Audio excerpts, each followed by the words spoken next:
प्रिया नाम की एक महिला होती है जिसकी उम्र लगभग 30 साल के करीब होती है। प्रिया के पास एक मकान होता है जिसको वो किराए पर दिया करती थी। एक दिन एक 25 साल का लड़का उनके घर पर आता है और प्रिया से कहने लगता है कि मुझे किराए पर कमरा चाहिए। अब प्रिया जो है उस लड़के को अपने घर किराए पर रख लेती है। अब 3 दिन का समय गुजर जाता है तो प्रिया सोचती है कि क्यों ना इस लड़के से एडवांस किराया ले लिया जाए। जब प्रिया उस लड़के के कमरे के पास जाती है तो उसका दरवाजा उस वक्त बंद होता है। अब प्रिया सोचने लगती है कि क्यों ना इसे खिड़की से ही बोल दिया जाए। फिर जब वो उस लड़के से खिड़की से झांक करके जब जब देखती है तो ये लड़का जो है वो अपने फोन में गलत चीजों को देख रहा था और कुछ अजीब हरकतें भी कर रहा था। प्रिया उस लड़के को लगभग 5 मिनट तक देखती है और जब वो अपने आप को इन चीजों को देख करके रोक नहीं पाती है तो वो सीधे उस लड़के के कमरे में जाकर घुस जाती है। अब ये लड़का जब अपनी मकान मालिकिन को इस तरह से देखता है तो वो दंग रह जाता है, उसके होश उड़ जाते हैं। और फिर प्रिया उसे कहती है कि ये जो तुम वीडियोस देख रहे थे, ऐसे वीडियोस मुझे भी देखना पसंद है, ये वीडियो तो मेरे साथ भी बैठकर देख सकते हो। फिर एक जगह बैठकर ये दोनों ही वीडियो को देख करके एंजॉय करने लगते हैं। अब प्रिया देखते देखते अपने आप को बर्दाश्त नहीं कर पा रही थी, तभी उस लड़के के साथ वो कुछ ऐसी हरकतें करने लगती है। अब ये लड़का समझ जाता है कि ये प्रिया जो है वो क्या चाहती है और फिर ये लड़का जो है प्रिया के साथ रिश्ता बनाने लगता है। वो प्रिया के साथ जैसे सब कुछ कर रहा था कि प्रिया को इससे कोई दिक्कत नहीं थी। अब इन दोनों को ऐसे ही चीजों की जरूरत थी। लगभग 2-3 घंटे तक ये लड़का जो होता है उस महिला के साथ समय गुजार जाता है और फिर दोनों एक ही बेड पर लेट जाते हैं। अब ये इन दोनों का काम जो था वो लगभग 4 महीने तक चलता है।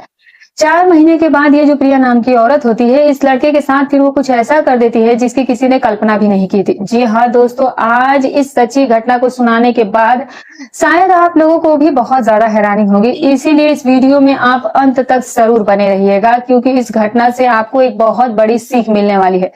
बाकी दोस्तों, हमारी आप लोगों से बस एक छोटी सी रिक्वेस्ट है कि वीडियो को लाइक करके चैनल को सब्सक्राइब जरूर कर दीजिएगा। वीडियो अच्छी लगी तो शेयर कीजिएगा। दोस्तों, ये सच्ची घटना कोलकाता की एक छोटी सी कॉलोनी की है जहां पर प्रिया नाम की महिला रहा करती थी। इसकी उम्र लगभग 30 साल के करीब होती है। इसके पति का कुछ साल पहले ही देहांत हो चुका था और प्रिया की एक बेटी भी होती है जिसकी उम्र अभी 16 साल के करीब थी। वो अभी भी 10वीं क्लास में पढ़ाई लिखाई कर रही थी। प्रिया के पास एक मकान होता है, उस मकान में 4 कमरे होते हैं। 2 कमरे उसने खुद के रहने के लिए रखी हुई थी और 2 कमरे जो थे वो खाली थे। उसने आस पड़ोस के लोगों से कह रखा था कि उसके घर के 2 कमरे खाली हैं, तो अगर कोई किराएदार आए तो उसे बता देना, मैं उन कमरों को किराए पर देना चाहती हूँ। कुछ दिन के बाद दिल्ली से एक लड़का कोलकाता आता है और प्रिया के घर पर पहुंच जाता है। इस लड़के का नाम राजन होता है। इसकी उम्र अभी 22 साल के करीब होती है। ये लड़का जो था वो 6 फुट का हट्टा कट्टा नौजवान लड़का होता है। वो प्रिया से आकर के कहता है कि मुझे आपके यहाँ पर किराए पर एक कमरा चाहिए, मैं पास के ही एक कंपनी में जॉब करता हूँ। फिर प्रिया जो होती है उस लड़के को किराए पर रख लेती है। राजन जो है वो कुछ रुपए एडवांस किराए के रूप में दे देता है। अब ये लड़का प्रिया के घर पर जो है अच्छे से रहने लगता है। एक दिन प्रिया को कुछ अर्जेंट पैसे की जरूरत पड़ जाती है। वो इधर उधर फोन करती है लेकिन कहीं से भी उसको पैसे का इंतजाम नहीं हो पाता है। अब प्रिया जो है वो ये सोचने लगती है कि क्यों ना इस लड़के से ही कुछ रुपए एडवांस ले लिए जाए। इस लड़के का जो कमरा होता है वो 2nd फ्लोर पर बना होता है। अब प्रिया जो है वो यही सोचकर उस लड़के के कमरे में जाने लगती है। जैसे ही वो उस लड़के के कमरे के नजदीक पहुंचती है तो अचानक वो सुनती है कि उस लड़के के कमरे से कुछ अजीब आवाजें आ रही थी। ये सोचने लगती है कि ये आवाजें जो है वो कैसे इस कमरे से आ रही है। जब प्रिया उस लड़के के कमरे की खिड़की से देखती है तो ये लड़का जो था वो अपने फोन में गलत फिल्म देख रहा था और कुछ अजीब हरकतें भी कर रहा था। अब जब प्रिया उसे देखती है तो उसे देख करके दंग रह जाती है। लगभग 5-7 मिनट तक प्रिया जो है उस लड़के को वैसा करते हुए देख रही थी और फिर जब वो खुद को रोक नहीं पाती है तो वो तुरंत इस लड़के के कमरे में जाकर के घुस जाती है। जब राजन अपनी मकान मालकिन को कमरे के अंदर देखता है तो वो शर्म के मारे पानी पानी हो जाता है। लेकिन प्रिया जो है वो उसके पास जाकर के बैठ जाती है और उसे कहने लगती है कि ये जो वीडियोस तुम देख रहे थे ये वीडियो तुम मेरे साथ भी देख सकते हो, मुझे भी ऐसी वीडियोस देखना बहुत पसंद है। फिर ये दोनों एक जगह बैठ करके उन वीडियो को एंजॉय करने लगते हैं। प्रिया उन वीडियोस को देख करके काफी ज्यादा अलग व्यवहार करने लगी थी। वो अपने आप को रोक नहीं पा रही थी और फिर उसके बाद वो उस लड़के के साथ कुछ ऐसी हरकतें करने लगती है कि राजन जो है वो समझ जाता है कि प्रिया क्या चाहती है और फिर राजन भी उसके साथ वही सब कुछ करने लगता है और फिर दोनों जो है एक दूसरे से प्रेम का इजहार करते हुए सब कुछ करने को तैयार हो जाते हैं। अब राजन और प्रिया के बीच एक नाजायज जो रिश्ता होता है वो बनने लगता है। अब प्रिया जो है इन सब चीजों को खुलकर करवा रही थी, उसे इस चीज से कोई दिक्कत नहीं थी, इसीलिए वो भी प्रिया का भरपूर जो है वो लड़के का साथ दे रही थी। अब प्रिया को जब भी मौका मिलता था वो इस लड़के के कमरे में जाती थी और फिर इसके साथ वो रिश्ता कायम किया करती थी। अब एक दिन जो प्रिया होती है वो अपने बेटी के साथ रात को सो रही थी अपने कमरे में। अचानक से 12 बजे के करीब प्रिया की आंख खुल जाती है। वो दबे पैरों अपने कमरे से बाहर निकलती है और सीधे वो उस लड़के के कमरे में चली जाती है। लगभग 18 मिनट के बाद इसकी बेटी की भी आंख खुल जाती है। जब वो अपनी माँ को अपने बगल में अपने बिस्तर पर नहीं पाती है तो वो सोचने लगती है कि मेरी माँ जो है इतनी रात को कहाँ पर जा सकती है। वो अपनी माँ को इधर उधर तलाश करने लगती है, लेकिन उसकी माँ जो थी वो कहीं नहीं मिलती है। अब वो सोचने लगती है कि क्यों ना ऊपर जाकर के एक बार देखा जाए, कहीं माँ जो है वो ऊपर छत पर तो नहीं चली गई है। प्रिया की बेटी अपनी माँ को ढूंढने के लिए छत पर जाने लगती है। जैसे ही वो इस लड़के के कमरे के नजदीक पहुंचती है तो वो सुनती है कि जो कमरे से, उस लड़के के कमरे से कुछ आवाजें आ रही थी बातचीत करने की। अब उस लड़के की कमरे की जो खिड़की होती है वो उस खिड़की में से झांक करके देखने लगती है। तो उसकी जो माँ थी वो उस लड़के के साथ उस वक्त गलत काम कर रही थी। लड़का जो था वो माँ के साथ वही चीजें कर रहा था जो वो चाहती थी। अब जो वही चीजें होती है कि प्रिया जो बेटी होती है वो इन दोनों के फोन में एक वीडियो बना लेती है और सीधे अपने कमरे में आकर लेट जाती है। और थोड़ी देर के बाद इसकी माँ भी आ जाती है और वो भी अपनी बेटी के पास आकर के सो जाती है।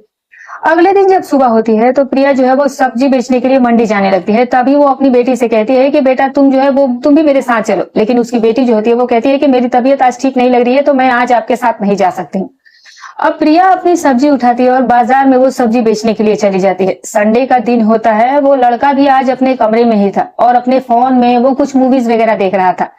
जब सुबह के 10 बज जाते हैं तो प्रिया की जो बेटी होती है वो तुरंत ही उस लड़के के कमरे में जाकर के चली जाती है और फिर उसके पास जाकर के सीधे बैठ जाती है।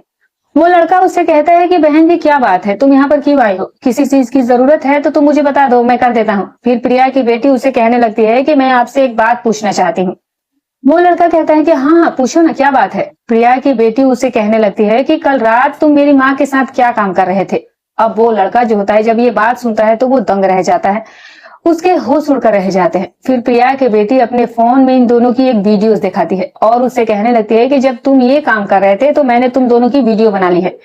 अब राजन उस लड़की के सामने हाथ जोड़ करके खड़ा आ जाता है और उसे कहने लगता है कि ये सब मैंने अपनी मर्जी से नहीं किया है, ये तुम्हारी माँ की मर्जी से ही हुआ है। अब ये लड़की उस लड़के से कहती है कि जो काम तुम मेरी माँ के साथ कर सकते हो वो काम तुम मेरे साथ भी तो कर सकते हो। अब लड़का जब उसकी ये बात सुनता है तो वो मना नहीं कर पाता है और कहता है कि ठीक है जैसा तुम कहो। और फिर थोड़ी देर के बाद वो लड़का जो है इस लड़की के साथ रिश्ता बनाने लगता है। लड़की को भी ये चीजें काफी पसंद आ रही थी, वो भी उसका अच्छे से भरपूर साथ दे रही थी। लगभग एक आधे घंटे तक वो लोग एक दूसरे के साथ इसी तरीके से करते हैं और फिर उसके बाद ये लड़की जो है वो अपने कमरे में चली आती है। प्रिया की बेटी को अब जब भी मौका मिलता था वो उस लड़के के साथ मौके का फायदा उठाया करती थी। अब इस तरीके से 10 दिन का समय गुजर जाता है। एक दिन रात के 12 बजे के करीब प्रिया अपनी बेटी के साथ सो रही थी। अचानक इसकी बेटी की आंख खुल जाती है और दबे पैरों वो अपने कमरे से बाहर निकलती है और वो उस लड़के के कमरे में जाकर के चली जाती है। थोड़ी देर के बाद प्रिया की भी आंखें खुल जाती है। वो अपने पास अपनी बेटी को ना पा करके परेशान हो जाती है और इधर उधर वो उसकी तलाश करने लगती है। तभी जैसे ही वो उस लड़के के कमरे के करीब पहुंचती है तो उस लड़के के कमरे से उसे वो बात करने की आवाज फिर सुनाई देती है। अब प्रिया जो है वो खिड़की खोल करके जब देखती है तो उसकी आंखें जो थी वो फटी की फटी रह जाती हैं, क्योंकि उसकी जो बेटी थी वो उस लड़के के साथ गलत काम कर रही थी। दोनों ही एक दूसरे का भरपूर साथ दे रहे थे। अब प्रिया को काफी ज्यादा गुस्सा आ जाता है और तुरंत ही वो उस लड़के के कमरे का दरवाजा खटखटाने लगती है। थोड़ी देर के बाद अंदर से दरवाजा खोला जाता है तो प्रिया की बेटी जो थी वो अंदर से बाहर निकलती है। अब प्रिया जो थी वो उस लड़के को भला बुरा कहने लगती है, तरह तरह की उसे बातें सुनाने लगती है। तभी उसकी बेटी अपनी माँ से कहती है कि तुम इनको क्यों डांट रही हो, तुम भी तो इनके साथ गलत काम करती हो, मैंने तो तुम्हें कुछ भी नहीं कहा। और फिर वो अपनी माँ को वो वीडियोस दिखाने लगती है और फिर कहने लगती है कि ये देखो तुम इस लड़के के साथ क्या कर रही थी। अब प्रिया उस वीडियो को जब देखती है तो वो दंग रह जाती है, उसके होश उड़कर रह जाते हैं। वो कुछ बोलती नहीं है और चुपचाप से बस खड़ी हो जाती है और वो कहने लगती है कि ठीक है मैंने भी किया है, तुमने भी किया है, अब क्यों ना मिलकर इस लड़के के साथ इसी तरीके का काम किया जाए। अब उसकी बेटी भी मान जाती है और कहती है कि ठीक है जैसा तुम कहो। और अब ये लड़का भी मान जाता है क्योंकि इसको तो जाहिर सी बात है अच्छा ही लग रहा था। अब कभी माँ के साथ तो कभी बेटी के साथ, तो कभी बेटी के साथ तो कभी माँ के साथ ये काम कर रहा था। जब 4 महीने का समय गुजर जाता है तो ये लड़का जो था वो काफी कमजोर हो जाता है, सूखकर कांटा हो जाता है। इसकी तबीयत जो है अचानक से खराब रहने लगती है। अब प्रिया उस लड़के को जब इस अवस्था में देखती है तो वो तुरंत ही उसको एक अस्पताल में ले जाकर के एडमिट करवाती है। भर्ती करवाने के बाद जो डॉक्टर होते हैं वो उसका चेकअप करते हैं और इलाज करने लगते हैं। तभी डॉक्टर साहब उस लड़के से पूछते हैं कि अचानक से 4 महीने के अंदर तुम सूख के कांटा क्यों हो गए हो। फिर वो लड़का जो है वो डॉक्टर साहब से कुछ बताता तो नहीं है, लेकिन डॉक्टर साहब जब सख्ती का प्रयोग करते हैं तो ये लड़का टूट जाता है और पूरी कहानी जो है वो डॉक्टर को बता देता है कि ये माँ बेटी जो है वो दोनों ही मेरे साथ लगभग 3-4 महीने से गलत रिश्ते कायम करवा रही हैं। इन लोगों ने मेरी हालत खराब करके रख दी है। मैं यहाँ से भागने का भी प्रयास करता हूँ, लेकिन इनके पास मेरी वीडियो है। ये कहती है कि अगर तुम यहाँ से गए तो मैं इन वीडियो को वायरल कर दूंगी, अब तुम्हें जेल भी भेजवा दूंगी। इसीलिए मैं डर जाता हूँ और फिर इनका कहना मैं मान लिया करता हूँ। अब डॉक्टर साहब उसकी ये बात सुनते हैं तो वो हैरान और परेशान हो जाते हैं और तुरंत ही वो पुलिस को बुला लेते हैं। अब पुलिस यहाँ पर आ जाती है और इस लड़के का बयान लेने लगती है। अब लड़का जो है वो पुलिस से कहता है कि आपने इनको गिरफ्तार कर लिया है, लेकिन मैं नहीं चाहता हूँ कि आप इनको सजा दो। मेरी जिंदगी तो पहले ही बर्बाद हो चुकी है, मैं तो यहाँ से चला ही जाऊंगा, लेकिन आप इन्हें छोड़ दीजिए। अब पुलिस प्रिया से कहती है कि चलो जाओ और इस लड़के को भी जाने दो। फिर प्रिया पुलिस से कहती है कि साहब ऐसे कैसे इसे जाने दो, इस लड़के का बच्चा मेरी बेटी के पेट में पल रहा है, वो 4 महीने की प्रेग्नेंट है। अब मैं कहाँ पर उसकी शादी करूंगी और कहाँ मैं उसको लेकर के जाऊंगी। मैं चाहती हूँ कि इस लड़के की मेरी बेटी से शादी करवा दी जाए। अब मैं भी इनकी जिंदगी से दूर चली जाऊंगी। जो मेरी जमीन जायदाद है, जो मेरी प्रॉपर्टी है, वो इस लड़के के नाम अब मैं कर दूंगी। अब पुलिस भी समझ जाती है और कहती है कि ठीक है, और फिर इस लड़के की शादी प्रिया की बेटी के साथ करवा दी जाती है। अब ये दोनों अपनी जिंदगी जीने लगते हैं। तो दोस्तों, मेरा मकसद आप लोगों को परेशान करना या फिर आपका दिल दुखाना नहीं है, बल्कि आपको जागरूक करना और सचेत करना है। तो दोस्तों, आप इस कहानी के बारे में क्या राय रखते हैं, कमेंट करके जरूर बताइएगा। फिर मिलूंगी कल एक और नई कहानी, नई वीडियो के साथ, सच्ची रोचक रहस्यमय कहानी के साथ। तब तक आप अपना और अपनों का ख्याल रखें। धन्यवाद।